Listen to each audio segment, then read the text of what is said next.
and there is anxiety here that if the water does rise, it could break the banks of the river. Just going to show you.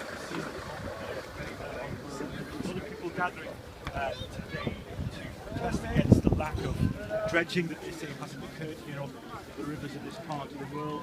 They're gathering here to make their voices heard. They've had a lot of opinions in the last few weeks about dredging. They say that lack of dredging here has caused a lot of this flooding, and if the rivers had been cleared and maintained better, then perhaps the land around here wouldn't be so soaked. The Environment Agency have been out this morning putting extra sandbags in to make sure that if that water level does rise, then perhaps it can be held back by those sandbags, but there is still a lot of concern here on the Somerset levels that the spring tide today might just be the sort of straw that breaks the camel's back.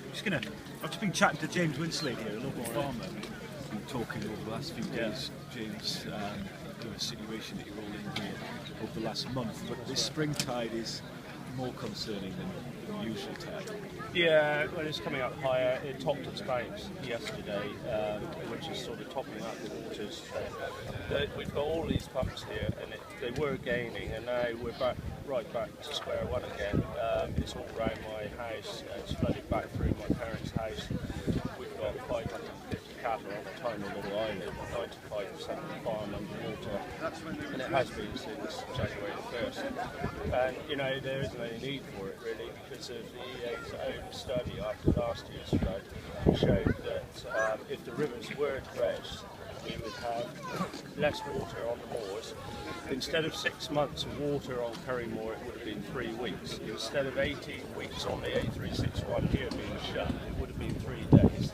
And where my farm is, it would have been, instead of 4 months, it would have been 8 days. So that's the EA's own study after last year's flood. So it just proves that, you know, none of this would have happened if they'd done their maintenance, which is lacking after 20 years.